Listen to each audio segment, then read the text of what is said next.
Et je viens de lancer l'enregistrement. Je vous remercie d'être là, fidèles, pour notre école du dimanche. On va commencer bien sûr par une prière que je vais offrir. Notre Père Céleste, nous sommes reconnaissants chaque dimanche de pouvoir nous édifier les uns les autres, de pouvoir renouveler nos alliances et l'opportunité que nous avons de pouvoir partager cet évangile entre nous afin de nous édifier les uns les autres. Nous te remercions pour la belle semaine qui est passée, pour l'opportunité que tu nous as offert de pouvoir étudier tes Écritures et notamment ce passage que nous allons revoir ensemble aujourd'hui. Merci de nous protéger contre le virus. Merci de nous aider à être respectueux des recommandations qui sont données par le pays, mais aussi par la direction de la santé. Merci aussi de nous aider à guérir et de bénir tous ceux qui sont atteints par le virus, afin qu'ils se rétablissent rapidement. Te demandons de nous accorder ton esprit pour cette belle leçon aujourd'hui. Au nom de Jésus-Christ, Amen. Amen. Amen. Alors, aujourd'hui, c'est notre dernière leçon sur la présence de Jésus-Christ sur le continent américain. Et ensuite, on va quitter cette partie-là. Et donc, du coup, c'était vraiment difficile de choisir qu'est-ce que j'allais partager avec vous, qu'est-ce qui m'avait le plus touché. Donc, la leçon que je vais vous donner, enfin, le partage que je vais faire aujourd'hui, j'ai fait un choix, en fait, parce que sinon, on va rester 2 heures ensemble. Donc, du coup, bon, vous m'excuserez s'il y a certains passages qui sont tout aussi magnifiques que je ne vais pas pouvoir aborder. D'accord? Donc, voilà. Donc, ce qui était intéressant aujourd'hui, c'était de voir comment est-ce qu'on pouvait devenir le peuple le plus heureux.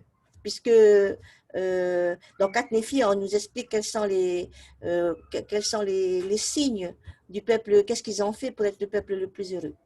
Pour commencer ma leçon, je vais faire un quiz sur quelle est la place de la religion dans le monde. OK? Donc, voilà. Donc, ma première question. Combien de religions existent-il dans le monde? Je vous ai donné des chiffres. À vous de me dire, pour vous, quelle est la réponse la plus plausible. 50, 1200, 3600 ou 4300? Qu'en pensez-vous? 50? Ok, il y en a qui disent 50. Quelqu'un a une autre réponse? Oui. Tu dis bien religion, hein, pas secte. On dit religion, oui.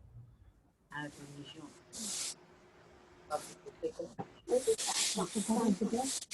Bon, il y a des religions qu'on ne connaît pas. Ouais, why not? Why not 50, hein? Ouais, 1200. 1200? Ok. Ouais. Peut-être plus? Ok, alors.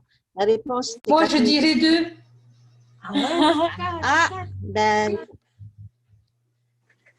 Bonjour à tous. Bonjour. Eh bien, la bonne réponse, c'est 4300.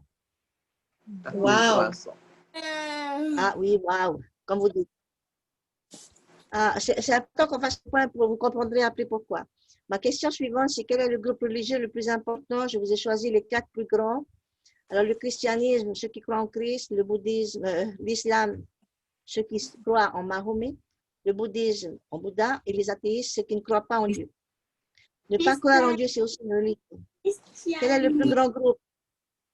Christianisme? Il y a un qui dit Ils sont nombreux, hein. Ah bon? L'islam. l'islam. Ils sont plus nombreux. Ils sont plus nombreux. Il y a plus Ok. d'athées, hein. Il y a très peu de croyants. Ah ouais, peut-être que les athéistes. Bon, Voilà. la bonne réponse, c'est le christianisme qui est le groupe religieux le plus important. Ça va. Voilà. Ouais. Exactement. C'est quand même des Question suivante. Quel est le pourcentage de personnes qui s'identifient à une religion? Quand on leur demande quelle est votre religion, et ils te disent quel est le pourcentage qui disent que je suis dans une religion? Après, il y a beaucoup celui-là. 27. 84. 24, 27. 27. La bonne réponse, c'est 84% de gens. 84% des personnes s'identifient à une religion. OK? Vous voyez qu'on a des préjugés quand même sur la place de la religion dans le monde. Hein? Bien, la question suivante.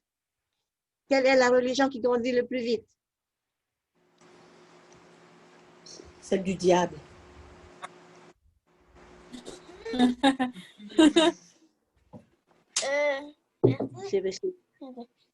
C'est laquelle alors, celle du diable? Le monde. C'est pas une religion. Je sais bien. Voilà, alors, quelle est la religion qui grandit le plus vite? Grandit en fin de... Et nous, non. Nous, Nous qui? l'Église de Les Jésus-Christ membres, des derniers les membres. jours. L'Église de Jésus-Christ. L'islam. Voilà la réponse, c'est l'islam. Oh, God. Ben oui, c'est pas étonnant quand vous voyez que les gens sont en train de se radicaliser et tout, ben c'est l'islam. Hein?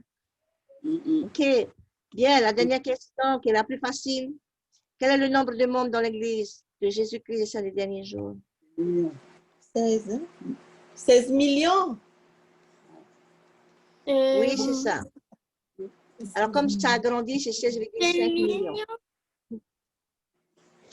Alors, pourquoi je vous ai fait un On est quiz? une goutte d'eau, hein? C'est pour que vous... Ben oui, on est une goutte d'eau. Ben, c'est ça, beaucoup d'appelés, peu d'élus. C'est ça. Donc, alors maintenant, l'idée, c'est... Alors, qu'est-ce qu'on peut dire de ce quiz? Qu'est-ce que vous avez envie de dire sur ce quiz?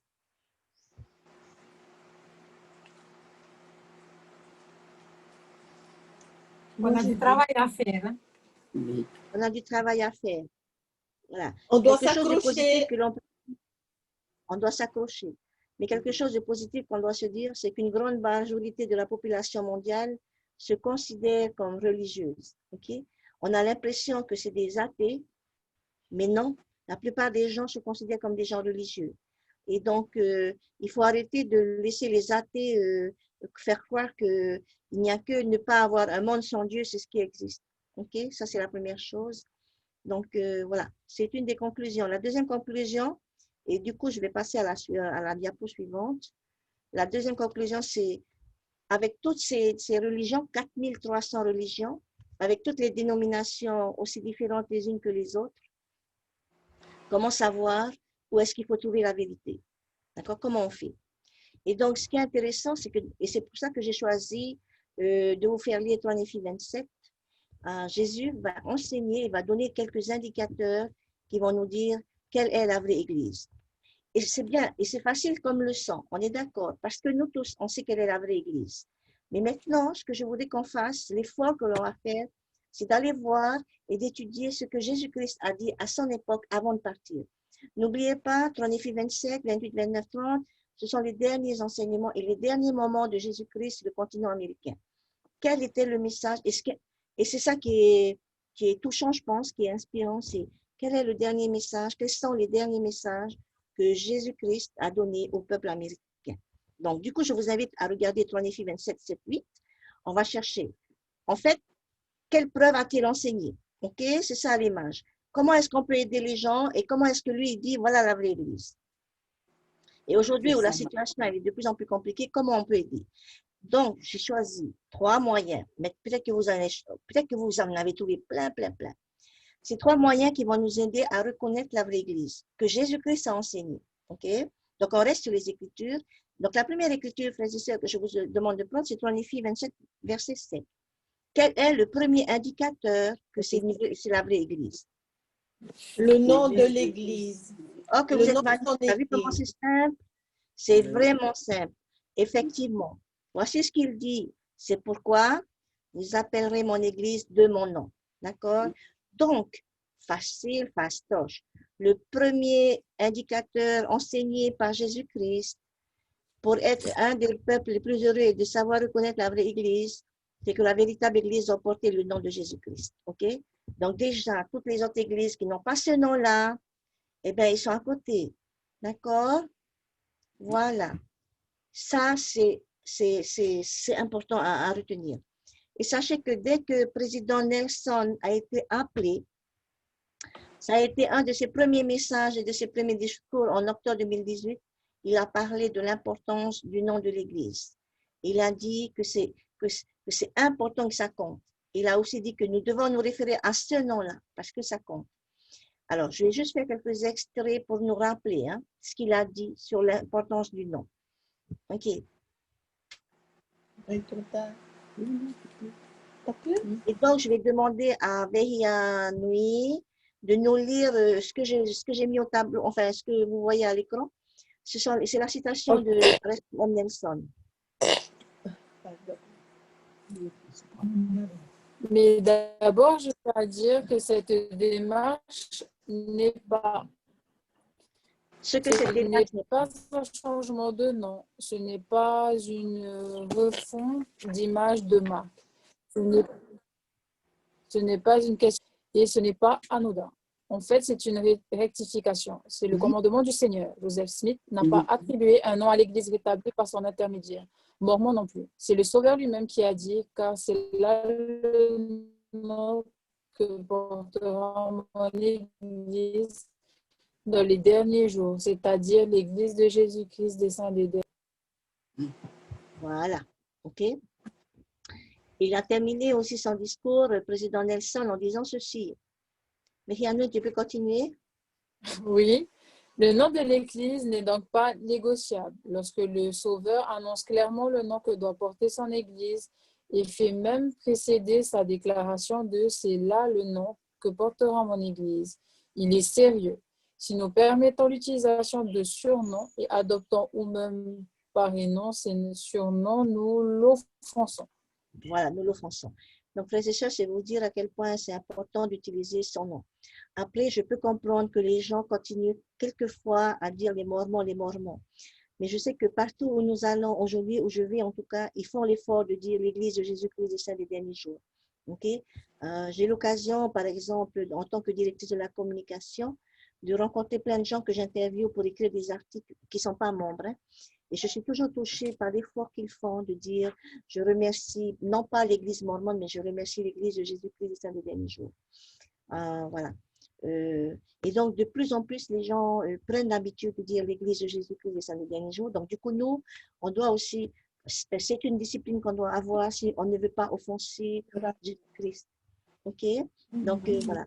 C'est juste un rappel. Et je sais que nous sommes tous fiers de porter ce nom-là. Je suis membre de l'Église de Jésus-Christ des Saints des derniers jours. OK? Bien. Ça, c'était le premier indice, c'était fastoche. Hein? Voilà. Je vous ai remis aussi cette affiche que vous connaissez tous, toujours par Russell M. Nelson qui a dit « Cette église n'est pas l'église de Joseph Smith, ni même l'église de Mormon. Cette église est celle de Jésus-Christ. » Voilà. OK? Donc, que nous puissions nous souvenir de cela et que nous puissions utiliser le bon nom. Comme dit Russell M. Nelson, il n'a pas rectifié, il n'a pas changé de nom, il a juste rectifié. C'était déjà là depuis le début. Donc voilà, c'était important. Non, je ne vais pas faire. Pardon? Non, non. Est-ce que les autres ils peuvent couper leur micro quand on ne parle pas, s'il vous plaît? OK, je continue. Allez, on y va. On passe au deuxième indicateur de la vraie Église. On va prendre 3 Néphie 27, 8, 11. Maintenant, ce n'est pas suffisant, OK? On a bien compris que le premier indicateur de la vraie Église, son Église porte son nom. Mais quel serait le deuxième indicateur? Mais ce n'est pas suffisant. Pourquoi ce n'est pas suffisant? Parce qu'aujourd'hui, avec 4300 religions, il y a beaucoup d'églises qui s'appellent Église de Jésus-Christ ou Église du Christ. Et beaucoup, vous voyez bien que beaucoup de gens se considèrent comme des chrétiens. Des chrétiens, des gens qui croient en Christ. Donc, du coup, quel serait l'autre qualification? Quel est l'autre élément pour dire que c'est la vraie Église? Édifié sur son évangile. Voilà. OK. Le deuxième point qui est important, alors c'est mon Église, si elle est édifiée sur mon évangile. Magnifique. Du coup, quelle est la question suivante?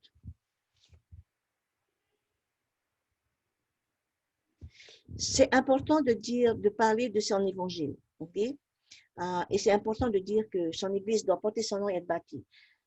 Alors, je vais vous demander, je vais vous inviter à prendre 3 Néphi 27, versets 13 à 21, là tout de suite, et de me dire, lorsque Jésus-Christ a enseigné ces derniers versets, je sais, il a donné les éléments pour dire, voilà mon évangile.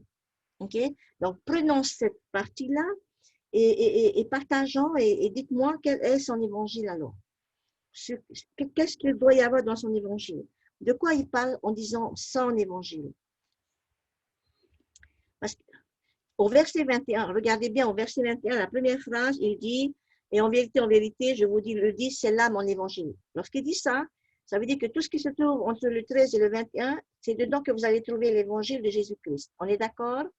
Alors, allons-y. Dites-moi.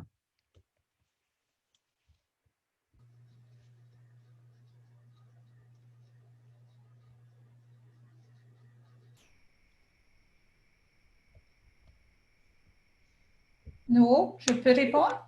Oui, oui, allez. Alors, c'est dans les Écritures. Moi, j'ai lu que pour faire partie de son Église, il faut être baptisé en son nom. Super. Merci. Autre Il parle chose. de sa mission aussi. Ah, il parle de sa mission. Ok, super. Autre chose. La La repentance. foi. Il parle de la foi. Magnifique. Quoi De la d'autre? repentance. Oui, Valérie, elle a dit de la repentance. La foi, la repentance, la mission de Jésus-Christ sur terre. Repentir.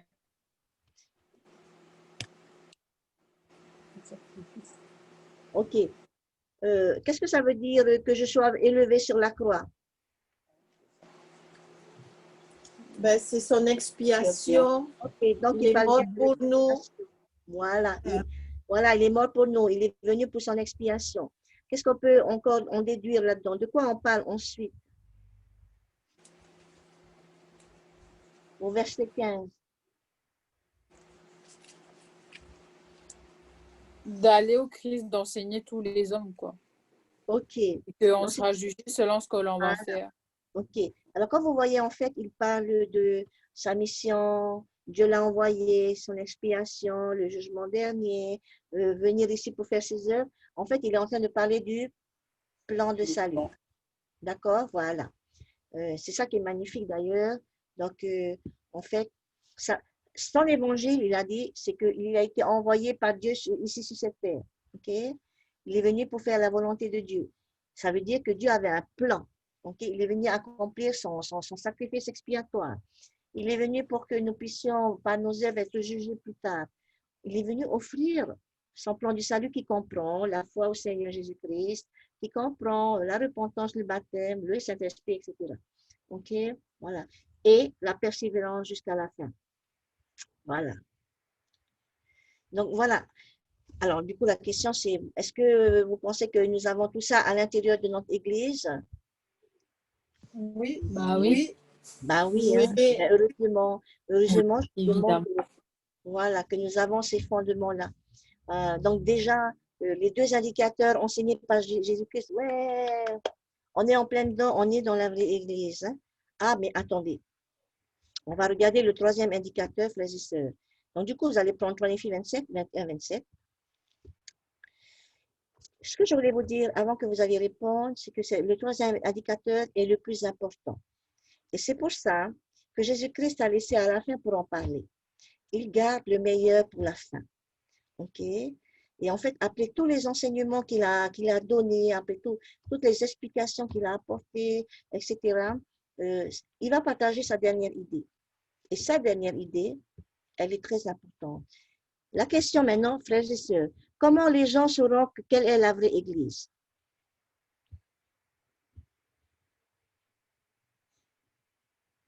Quel est l'indicateur numéro 3?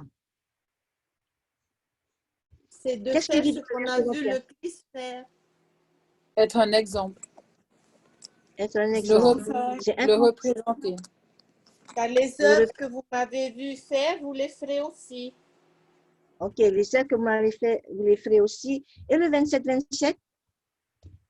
Quelle sorte d'homme on devrait être? Voilà. Quelle espèce d'homme devrait être? Et en fait, ah oui, Moi, je dirais, ça. Oui. ah, Pardon, moi je dirais que il nous enseigne aussi, ces écritures nous enseignent aussi que son évangile, elle est immuable. Ok. Ok. Et que Voilà. ce qu'il fait, c'est ce qu'on devrait reproduire. Donc, ça ne change pas. Voilà, voilà, très bien. J'aime bien ce côté immuable. Hein? Ok. Et en fait, frères et sœurs, lorsqu'il dit quelle sorte d'homme ou quelle espèce, je me suis trompée, c'était sorte d'homme aujourd'hui, hein, quelle sorte d'homme devez-vous être, tel que je suis, en fait, et c'est l'indicateur numéro 3 que je vais choisir. Les disciples de la vraie église à l'intérieur, il y a des disciples qui cherchent à devenir comme Jésus-Christ. D'accord? Ah, ça a l'air tout simple. Hein? Ça m'a touchée parce que je me suis dit, mais ça a l'air tout simple, mais c'est super important. Et c'est la plus importante. Je vous ai dit que c'est l'indicateur le plus important. OK? Le plus important, la vraie église, c'est une église où à l'intérieur, il y a des disciples qui cherchent à devenir comme Christ. Voilà.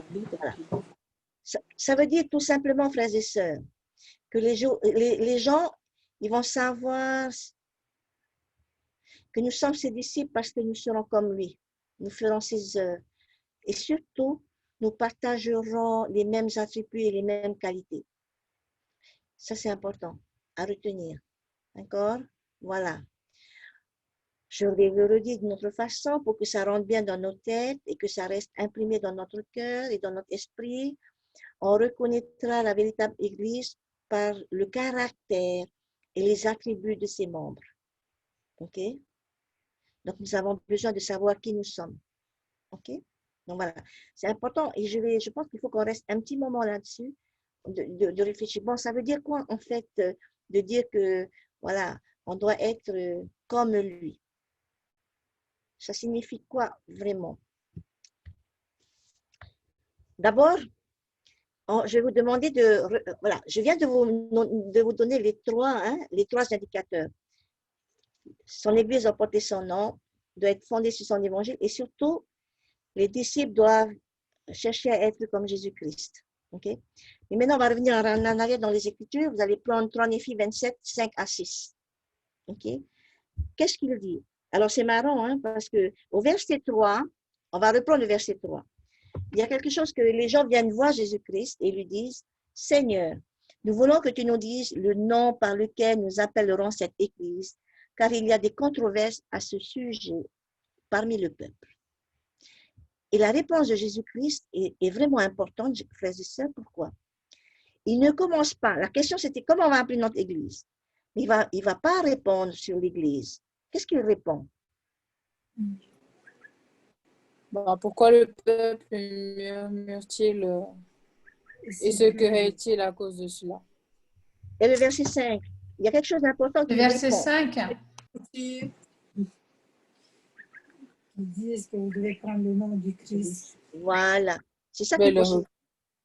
La question c'est, et quel est le nom de notre Église? Et lui, il ne répond pas sur le nom de l'Église. Frères et sœurs, il commence par dire, vous devez prendre, par la chose la plus importante, vous devez prendre, non, vous devez prendre sur vous le nom du Christ, qui est mon nom. Voilà. Pourquoi c'est important de souligner ça? C'est que pour Jésus-Christ, ce qui est plus important, c'est les choses que vous faites. OK? Et c'est le nom par lequel vous devez être appelé. OK? On doit prendre sur nous le nom de Jésus-Christ et faire les choses qu'il fait. D'accord? Il va se focaliser, il ne va même pas répondre à quel nom. Et après, simplement, au verset 7, il va dire, voilà le nom de l'Église. Mais ce qui est important, c'est qu'il veut que l'on se focalise sur les actions et sur le caractère des personnes qui sont des vrais disciples du Christ. La caractéristique des disciples de la vraie Église, il veut qu'on se concentre là-dessus. Il dit non, il ne répond pas tout de suite à la question. Il va leur dire non, vous devez d'abord prendre le nom de mon nom sur vous et vous devez faire les actions que vous m'avez vu faire. Okay? C'est super important. Okay? Et finalement, il est en train de nous dire, en fait, l'Église, c'est nous. Je suis l'Église de Jésus-Christ. Ce n'est pas une entité à côté, en fait. Il dit, le plus important, c'est ce que vous êtes, vous. Le plus important, c'est le nom que l'on porte. Et le plus important, ce sont les actions que l'on fait. Que l'on fait. Ça, je voudrais qu'on le souligne, parce que du coup, ça m'a touché. Je me dis, mais pourquoi il insiste autant? Et vous voyez l'ordre, en fait, l'ordre de ce qu'il discute, c'est important. Pour Jésus-Christ, c'est pas l'Église, c'est pas les bâtiments. L'Église, c'est pas l'affiche, les enseignes. C'est pas la structure. D'accord? On a bien compris maintenant, l'Église, ce sont les gens qui sont dedans. OK? L'Église, ce sont les gens qui sont en train de porter le nom de Jésus-Christ et qui sont en train de faire des choses en son nom. Ça a l'air tellement simple ce que je dis que des fois, waouh, pourquoi elle nous répète ça? Ben, on le sait. Oui, on va aller plus loin. D'accord? Donc, ça, c'est important. Voilà. L'Église, quand tu dis, c'est quoi? Non, c'est d'abord les personnes qui sont dedans. OK? Frères et sœurs, je voulais qu'on fasse souligner cette distinction. Enfin, j'espère que c'est beaucoup plus clair pour vous, parce qu'en fait, on n'est pas des Mormons qui essayons d'être de bons Mormons. OK? Qui on est alors? Si on a bien compris la démarche de Jésus-Christ, on est qui?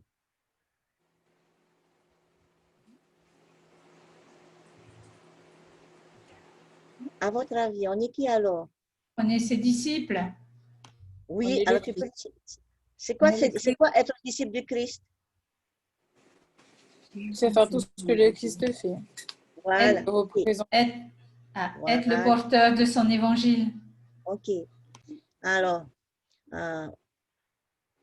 nous sommes des chrétiens, des gens qui croient en Christ et qui essayent d'être comme le Christ. C'est le plus important aussi la fin. Il ne faut pas simplement dire je crois en Christ, mais j'essaie d'être comme le Christ. OK? Et là, je vais développer quand même parce que on parle beaucoup de oui, nous sommes ceux qui doivent prêcher l'évangile et tout, mais le plus important, au-delà de prêcher l'évangile, qu'est-ce qu'on peut comprendre dans ce qu'il enseigne, d'enseigner Jésus-Christ? C'est que le plus important, c'est d'être comme lui. D'accord?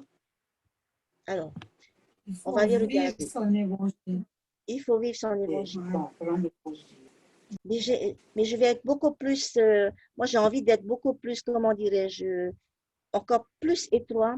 Il faut vivre comme Jésus-Christ. OK?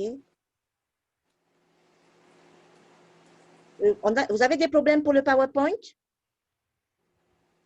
Ça n'avance pas, il n'y a pas Ah oui, oui. Pas C'est resté le au stade troisième du... indicateur. Attendez, je vais arrêter de partager et je vais repartager. Pas de souci. Et là,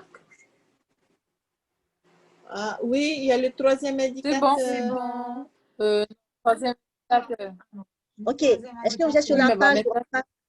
on parle de Jean 13? Lorsque Oui. Jésus a fait la dernière scène, OK, bien.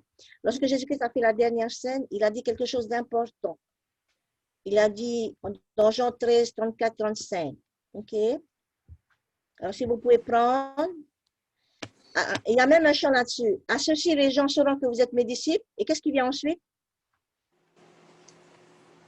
Ah, attends, je n'ai pas ma Bible. Allez, on cherche. C'est important. C'est important. Ça va nous permettre de vraiment cibler notre compréhension de ce Si on a de qu'est. l'amour, les amours. Voilà. À ceci, les hommes sauront que vous êtes mes disciples si vous avez de l'amour les uns pour les autres. OK? Voilà. Ça, c'est devenir comme lui. D'accord? Voilà. En fait, frères et sœurs, est-ce que les gens sauront que nous sommes dans la véritable Église à cause de ce qu'on croit? C'est une question. Est-ce que les gens sauront que nous sommes dans la Église parce que notre doctrine est solide et compréhensible, d'après ce que Jésus enseigne? Est-ce que les gens sauront parce que l'Évangile est tellement logique que vous pourrez leur prouver que c'est l'Évangile de Jésus-Christ? Est-ce que, d'après Jésus-Christ, est-ce que c'est ça qui va changer, qui va convaincre les autres que vous êtes dans la vraie Église? Normalement. Ah, Oui, voilà, normalement. C'est pas ça qui Parce va. qu'il y en a qui sont obtus. Hein. Oui, mais enfin, finalement, ce n'est pas ça qui va les changer. Vous savez, c'est quoi qui va les changer? Non, c'est pas ça qui va les changer, frères et sœurs. L'influence de l'esprit. Oui, l'influence de l'esprit, mais surtout la personnalité que je dégage. Moi, celui qui porte l'évangile. D'accord? C'est ça qui va convaincre les gens. C'est ce qu'il est en train de dire.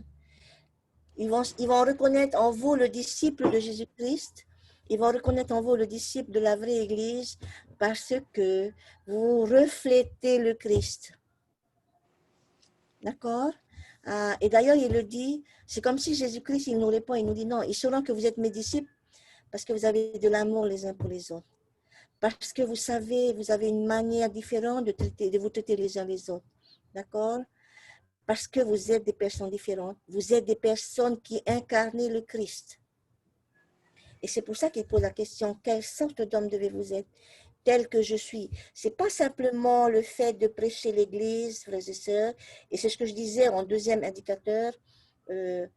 Oui, l'Évangile, l'Église doit être bâtie sur l'Évangile, mais le plus important, les gens. C'est les gens qui font l'Église. Okay? Je suis l'Église de Jésus-Christ. D'accord? On va prêcher le Christ. On ne va pas prêcher l'Église de Jésus-Christ, en fait. Et l'Église de Jésus-Christ, c'est nous. C'est nous, chaque membre qui incarne l'Église de Jésus-Christ. Et Jésus-Christ avait besoin de nous rappeler que pour incarner l'Église, il fallait cultiver ses qualités à lui. On est d'accord? On est d'accord, je dis Amen. Ah, vous pouvez ne pas être d'accord aussi, hein? Mais quand moi je lis, je dis, non, mais voilà. C'est ça qui est intéressant, vraiment. D'ailleurs, on va prendre le verset 9, si vous voulez bien, et on va continuer là-dessus. Hein? Quand il a enseigné, il a parlé d'une fondation. D'accord? Et cette fondation, c'est son évangile. Vous êtes édifiés sur mon évangile, n'est-ce pas, frères et sœurs? OK? Et donc, voilà. Il n'a pas dit, vous êtes édifiés sur mon église. Hein? Il a vraiment mis l'accent sur le peuple plutôt que sur l'organisation. Il a mis l'accent sur les œuvres, parce que vivre l'évangile, ce sont les œuvres. Voilà. Il dit que le Père, il peut montrer ses œuvres à lui en tant que Père à travers ses membres. Ça, c'est beau, ça. Moi, je trouve ça que c'est beau. Et c'est parce que, et c'est ce que Jésus-Christ a fait, frères et sœurs, finalement. Il a montré par ses œuvres qu'il venait du Père. Et lui, quand il est arrivé à son époque, il détonnait par rapport aux pharisiens, aux juifs de l'époque, hein, au judaïsme. Parce que lui, il incarnait les œuvres du Père par la manière dont il était, par son caractère, sa façon d'être, sa façon de respirer, etc. Et c'est ce qu'il nous invite à faire, frères et sœurs. N'est-ce pas? Moi, j'aimerais dire, en fait, le Christ a été une leçon vivante de ce à quoi ressemble son Père Céleste. J'aime bien ça. Le Christ, c'était une leçon vivante de ce à quoi ressemble son Père Céleste. Et aujourd'hui, qu'est-ce qu'il veut, Père Céleste? Il veut qu'on soit des leçons vivantes pour expliquer aux gens ce à quoi ressemble Père Céleste. Ah non, mais c'est beau ça, non? Ce sont nos actions qui vont montrer ce à quoi ressemble Père Céleste. Et c'est ça qui va convertir les gens. Davantage que d'aller leur dire, je sais que c'est la vraie Église. Oui, je n'ai pas dit que ce n'est pas vrai. Je veux juste qu'on pousse plus loin, plus profondément notre analyse de ce que signifie être membre de l'Église de Jésus-Christ des Saints des derniers jours. Je dois pas être, non, je répète, je dois être fière d'être membre de l'Église de Jésus-Christ, non pas parce que je suis membre, mais parce que j'agis en fonction du Christ. Voilà, parce que je ressemble au Christ. OK? Parce que je me rapproche de ses qualités, parce que je vis ses attributs. D'accord? Voilà. Et c'est ça qui est important, frères et sœurs. C'est ça. C'est pas simplement le fait d'être dans la véritable Église, mais c'est d'incarner le Christ, d'incarner les qualités du Christ. OK? Frères et sœurs, nous avons tous un témoignage. Nous savons que l'Église est vraie. Nous savons que nous avons la véritable autorité. Nous savons que nous avons les vraies ordonnances. Nous savons que nous avons la vraie organisation. Mais j'espère qu'aujourd'hui, vous comprenez que c'est pas le plus important, c'est quoi?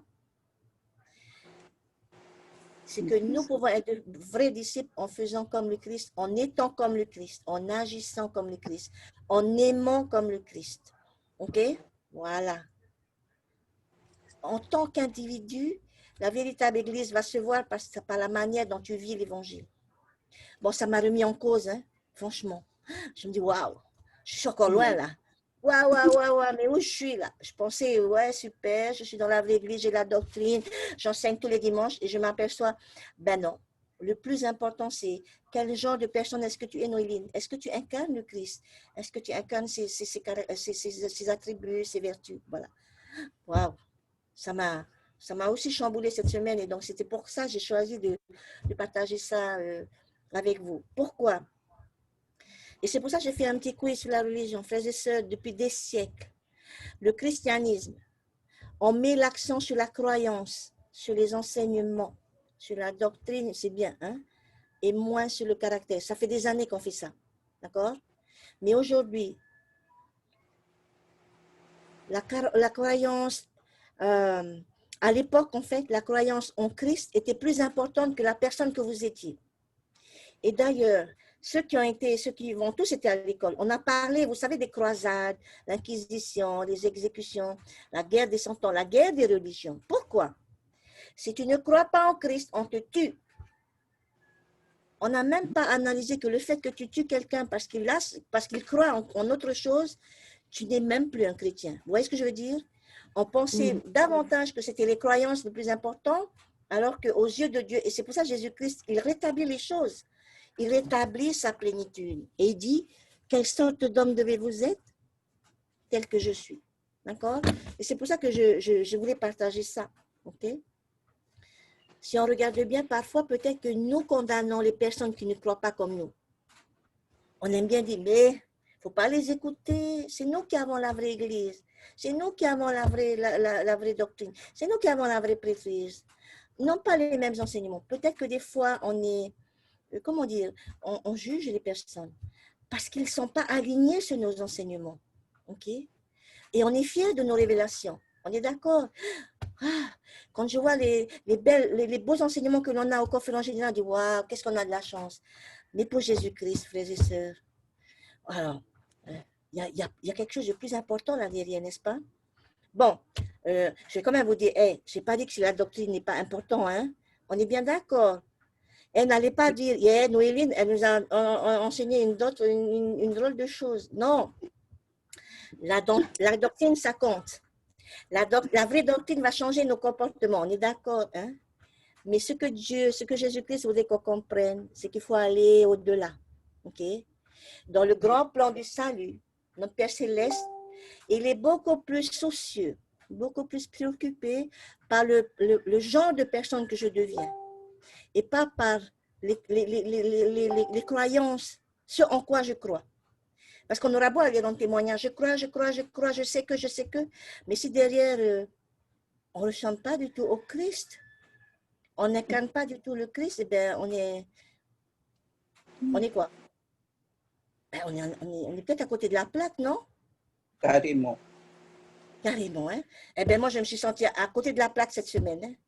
Je dis, waouh, oui, il va falloir que je revoie des choses encore sur ma façon de réagir, de parler, d'être voilà, inclusive, etc., de réagir, voilà. Voilà. 3 choses, hein, toutes simples que le Christ nous a réenseignées pour comment devenir le peuple le plus heureux sur terre. Je sais rien qu'en étant pas simplement dans la vraie Église, mais d'incarner cette vraie Église en étant comme le Christ. OK? Alors, voici ce qu'il a dit le professeur Arthur Henry King. Il a résumé, il a dit, le bien, l'amour, la justice, la miséricorde est symbolisé par un seul individu, Jésus-Christ, le Fils de Dieu. Et cet individu, c'est un homme, ce n'est pas un principe. Et cet homme, il inclut tous les principes, d'accord? Et nous, dans la vraie Église, nous suivons cet homme, ok? Et c'est différent de suivre un principe, ok? Et donc, nous avons vraiment la responsabilité de... on ne nous demande pas d'aller comprendre les complexités philosophiques, etc. Si tu arrives à faire comme le Christ et à être comme lui, tu as gagné. C'est la meilleure manière d'incarner le Christ, d'incarner l'Église. OK? Voilà. c'est de regarder ce qu'il a fait, de regarder ce qu'il est et d'essayer de s'identifier et de faire comme il a fait. Je n'ai pas dit que c'est facile, hein, ok? Et chacun a ses faiblesses. Il y en a qui sont toujours patients, ils ne fassent jamais. Et puis il y en a qui sont têtus, ils ne changent jamais d'avis. Et il y en a qui sont pessimistes, ils ne sont jamais optimistes. Chacun a ses faiblesses, ok? Mais quelque part, Christ nous invite à regarder ce qu'il a fait et à être comme lui. Et ça, c'est beau. Voilà, c'est beau. Frères et sœurs, en étant dans la vraie Église, notre responsabilité, c'est de capter l'esprit du Maître, son amour, l'amour du Maître, sa façon d'être. Et on doit s'imprégner, s'imprégner, que ça se distille dans notre cœur et dans notre esprit, voilà. Hein? Voilà. Et c'est ça notre mission sur terre. D'accord? Comme Jésus-Christ a fait sa mission sur terre, nous avons aussi ça. Et c'est comme ça que nous allons mieux agir et montrer que ce qu'est la vraie Église de Dieu, de Jésus-Christ. Voilà. Ah non, j'ai raté. Alors, est-ce que vous êtes tous sur scénario 1? Oui. Bon, alors, Miama, Oui. maintenant, je vais vous proposer un scénario, d'accord? 2 scénarios. Le premier, vous savez tous que nous allons arriver au jugement dernier, ok? Après avoir, la leçon, elle est super facile, hein, à comprendre, n'est-ce pas? On a tous compris. Alors, et chacun saura évaluer quel est votre degré de ressembler à Christ ou non. OK? Mais dans le scénario 1, un jour, on va être jugé. On va faire une simulation. D'accord? Voici la simulation que je vous propose. Imaginez qu'on soit au jugement dernier et on va dire qu'une femme catholique entre pour être jugée par Jésus-Christ. OK? Vous voyez le scénario, hein? Facile. À votre avis, à la lumière de ce que je viens d'expliquer, qu'est-ce que Jésus-Christ pourrait lui dire? Qu'est-ce qu'on va lui dire à cette sœur, à votre avis? En regardant bien les enseignements, hein? Ce que je viens de vous expliquer. C'était simple, les concepts que je vous ai expliqués. Ouais, femme Qu'est-ce qu'on pourrait bien lui catéchée. dire? Ouais, femme catéchée. Oui, As-tu suivi? oui. Quoi d'autre? Oui.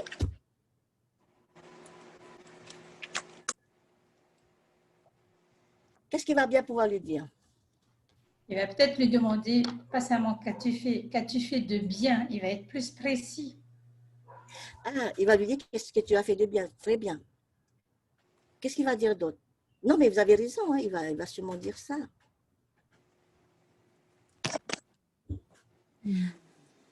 Alors, à la lumière de ce que je viens de vous dire, il va peut-être aussi dire ça. As-tu Il va lui servi, dire, as-tu servi les pauvres? As-tu donné à manger à tes voisins? magnifique, exactement. Mais aussi, il va lui dire, ah, vous n'avez pas bien compris, vous avez eu tout faux sur ma doctrine. Vous n'avez pas bien compris ma vraie doctrine. Tu n'as pas bien compris la nature de la divinité parce que vous savez qu'ils disent que Dieu est esprit, etc. Ok? Vous n'avez pas compris l'importance des prophètes vivants. Il va lui dire ça. Ce que vous étiez en train de prêcher, vous avez cru en la Vierge Marie, mais ce n'était pas ça le plus important. D'accord? Il va lui dire ça. Je pense. Ok? Il va lui dire aussi, vous avez mal interprété la nature du ciel, de l'évangile, la façon dont vous avez fait les baptêmes, c'était faux, c'était incorrect. Okay? Il va leur dire plein de choses. Sur vos croyances, vous aviez faux là. Mais il va aussi lui dire, mais aujourd'hui, je peux résoudre ce problème très facilement, en quelques minutes. Et là, il va lui dire, voici la vérité. Voici ma doctrine. Voici mon évangile. OK? Bon, je résume, bien sûr, hein, c'est un peu plus. Et là, il va lui expliquer voilà, la prêtrise, le plan de Dieu, ce que nous, on connaît en fait, sa doctrine. Il va même lui expliquer quelle espèce d'homme devez-vous être, tel que je suis moi-même. Et je suis d'accord avec vous. Il va aussi lui dire, et toi, qu'est-ce que tu as fait dans ta vie? Qu'est-ce que tu as fait de bien? On va résumer, d'accord? Mais aussi, il va lui dire, mais attention, moi, je tiens à te dire que j'ai vu ce que tu as fait sur terre. Et j'ai vu que tu étais l'une des personnes les plus gentilles, les plus charitables, les plus indulgentes, les plus dévouées et les plus honnêtes que je connaisse. Ok? Il va lui dire, tu as essayé, vous avez essayé de toute votre âme d'être comme moi. Et vous êtes le genre de personne qui appartient à mon royaume. OK? Et là, il va dire, félicitations, viens bon et fidèle serviteur et entre dans mon repos. Voilà ce qu'il pourrait dire. En substance, Myanmar, ils n'ont peut-être pas les bons enseignements, mais peut-être qu'ils ont les bons comportements. Peut-être qu'ils ont les bons mots, les bonnes attitudes, les bonnes actions qu'ils font. D'accord? Je suis d'accord. Voilà. Ça, c'était le scénario numéro 1, frères et sœurs. Passons au scénario numéro 2. OK? Alors, le scénario numéro 2. Qui vient à la barre? C'est nous. Moi. Voilà. On va étudier un deuxième scénario. Un membre de l'Église de Jésus-Christ qui vient pour être jugé. La même question, frères et sœurs, à la lumière de ce qu'on vient d'étudier. Qu'est-ce que Jésus-Christ va lui dire?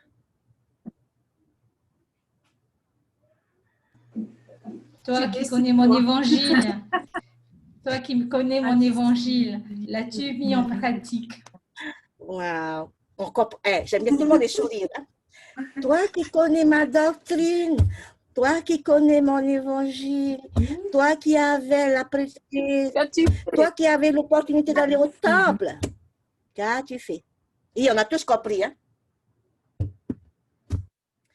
Ah, n'oubliez pas, Doctrine et Alliance 76, il a dit que les gens qui seraient vaillants, il y a des gens des autres églises qui vont être. Voilà, exactement. Frères et sœurs, il va nous dire, tu as cru en toutes les bonnes choses. Tu savais compris la nature du plan de Dieu. Tu savais comment ça allait se dérouler, ce plan du salut, n'est-ce pas? Tu as cru au livre de Mormon. Et tu comprenais bien la doctrine, tu comprenais bien l'histoire de Jésus-Christ. OK? Mais, qu'as-tu fait? C'est ce qu'il va nous poser hein, comme question. Et qu'as-tu fait? Bon, allez. Je vais quand même faire un résumé. Hein. Voilà ce qu'il va nous dire. Mais, qu'est-ce qu'il va nous dire à la place? Mais,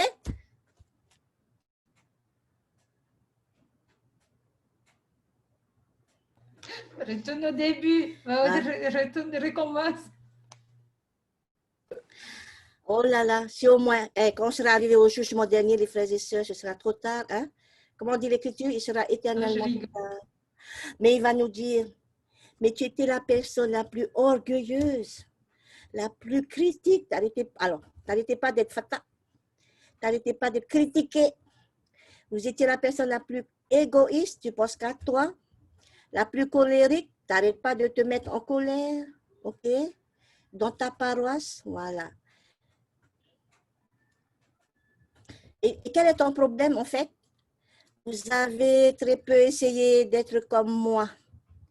Vous étiez plus occupé à être actif dans l'Église, à vous revêtir d'un vernis de religion. Vous n'avez pas cherché à être davantage comme lui. OK? Et là, il va nous dire, frères et sœurs, c'est pour ça que quand on dit retourne au début, non, il va dire, je ne peux pas résoudre votre problème. Je ne peux plus vous changer à ce moment-là. Et je pense que vous ne serez pas heureux et à l'aise dans mon royaume. J'aime bien cette dernière phrase. Voilà. Voilà. Non, mes frères et sœurs, c'est ça le truc. Bon, alors, heureusement, OK, on a bien compris. Est-ce que, alors moi je dis, hein, c'est qu'une simulation, on est d'accord, hein? C'est pour nous faire réfléchir, hein? Oui, oui. Mais à votre avis, est-ce que cela pourrait arriver? Oh oui. Oh oui, oh oui. Et c'est pour ça qu'on nous enseigne aujourd'hui, maintenant, pour ne pas qu'on se retrouve au jugement dernier et qu'on se dise qu'il sera éternellement trop tard de vous changer. Attends, à nous, il nous a donné l'opportunité de changer déjà. Et on ne peut pas se permettre d'arriver au jugement dernier et de dire « Ah mince, c'est vrai, j'ai oublié d'être comme lui. » OK? Voilà. Ah, du coup, cette semaine, peut-être que je juge trop les gens, je suis trop sèche, pas assez, voilà. Bon, ma question ultime, qu'est-ce que vous préférez? Est-ce que vous préférez, il y a deux choix. Est-ce que vous préférez savoir que l'Église est vraie, savoir que vous êtes fidèle à l'Église, ou quelle est l'autre option? Fidèle au Christ. Voilà, merci. Est-ce que vous préférez être fidèle au Christ? Fidèle, est-ce que vous préférez être connu comme quelqu'un qui cultive ses qualités, qui imite son caractère? Lequel préférez-vous, frères et sœurs? Si on a bien compris l'enseignement, le dernier enseignement qu'il a donné dans 3 Néphi 27, on sait où il faut aller. On sait. On le savait déjà d'ailleurs, n'est-ce pas? Le plus important, frères et sœurs, c'est de devenir, pas simplement de croire. Je dis, il faut croire, mais le plus important, il faut croire à l'évangile, il faut croire à la doctrine, mais le plus important, c'est quel genre de personne est-ce que je deviens. Okay? Et c'est ça l'essence de la vraie Église. Porter son nom, être baptisé sur son évangile, mais surtout être quelqu'un qui devient comme le Christ. D'ailleurs, vous voyez bien que, nos autorités n'ont pas, la première présidente n'ont pas arrêté de nous dire venez au Christ, allez au Christ, faites comme lui, devenez davantage comme lui. Ok? Connaître la profondeur de la doctrine, c'est bien, mais si en plus vous êtes quelqu'un d'intolérable, vous n'y arriverez pas. La femme catholique va vous passer devant. Tout à fait. Voilà. Bien. Donc, que nous puissions nous souvenir, frères et sœurs, que la façon dont nous traitons les autres, la façon dont nous nous sommes développés par rapport à Jésus-Christ est bien plus importante que ce que nous savons. Ok? C'est bien de savoir qu'on est dans la vraie Église, c'est bien de savoir qu'on a la prêtrise de Melchisédek, mais si à côté de ça, on est des gens imbuvables, c'est pas la peine. Ok? Et aujourd'hui, l'objectif, c'est pas soyez vous-même. On est d'accord. Quel est le message? Même si soyez vous-même, souvent, si c'est pour dire que soyez authentique, ok. Mais aujourd'hui, quel est le mot d'ordre qu'il faut passer à tout le monde? C'est pas soyez vous-même, c'est quoi? Soyez comme le Christ. Voilà, magnifique. Voilà, soyez comme lui. Soyez comme, voilà. Vous avez des problèmes avec votre mari, tu dis, chérie, on est là parce qu'on doit devenir, essayer d'être comme lui, essayer d'être comme le Christ. C'est le plus bel enseignement qu'il ait laissé au peuple américain, du continent américain, et qu'il va nous laisser, et qu'il nous a laissé, frères et sœurs. Ok? Et j'aimerais terminer juste, parce que c'est ce que aussi nos prophètes et apôtres ont enseigné par Russell M. Nelson. Voici ce qu'il dit. Êtes-vous disposé à laisser Dieu prévaloir dans votre vie? Êtes-vous disposé à laisser Dieu être l'influence la plus importante dans votre vie? Permettrez-vous à savoir d'avoir la priorité sur toutes les autres? Frères et sœurs, je veux devenir le peuple le plus heureux sur la terre. Je dois devenir comme Jésus-Christ l'a été ou l'est. D'accord? Et c'est ça le message le plus important que j'ai retenu. Et je pense que c'est le message le plus important qu'il aimerait qu'on partage lorsqu'il a partagé sur le continent américain. Que nous puissions vraiment dire, je suis l'Église de Jésus-Christ, non pas parce que je connais la doctrine, mais parce que j'incarne le Christ dans ma manière d'être, de vivre. Voilà. Que Dieu nous bénisse, que nous soyons remplis de l'Esprit et que nos cœurs changent parce que nous voulons devenir comme lui. Au nom de Jésus-Christ, Amen. Amen. Amen. Amen. Merci. Amen. Voilà. Alléluia. Très, très belle leçon. C'est vrai. Voilà, c'était une leçon pourtant très, très simple, les amis, mais c'était juste pour recadrer notre perspective éternelle. Bien. On va terminer par une prière. Sœur Céline, tu peux nous offrir la dernière prière? S'il te plaît. Notre Père Céleste, nous voulons d'abord notre réunion le dimanche, combien nous sommes bénis de recevoir toutes ces leçons édifiantes et combien nous sommes heureux de pouvoir suivre les moyens que les enseignements nous donnent pour pouvoir avoir ces changements de façon à ce que nous puissions ressembler davantage au Christ, de le suivre et surtout et de devenir comme lui. Nous te prions pour que par ces leçons, nous puissions également partager aux membres de notre famille qui sont en dehors de l'Église et bien sûr nos amis qui sont dans le besoin spirituel. Nous te demandons que tu puisses nous accorder cette force et cette puissance de pouvoir suivre dans l'unité avec toutes ces personnes que nous aimons. Puissions-nous toujours le mettre en priorité dans notre vie et surtout faire en sorte que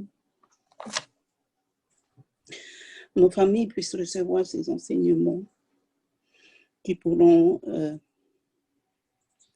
nous aider à rester vraiment forts dans l'évangile et surtout de vivre la plénitude de cet évangile et partage avec nous. Nous te demandons que tu puisses bénir chaque membre de notre paroisse et bien sûr notre évêque avec son épiscopat pour que nous puissions toujours travailler ensemble et être unis dans l'amour dans ton amour. Et nous te demandons aussi que tu bénisses nos dirigeants de l'Église, nos prophètes et tous les dirigeants qui travaillent avec lui. Merci pour cette belle journée de sabbat et c'est la prière que nous lisons au nom de Jésus-Christ. Amen. Amen. Amen. Merci.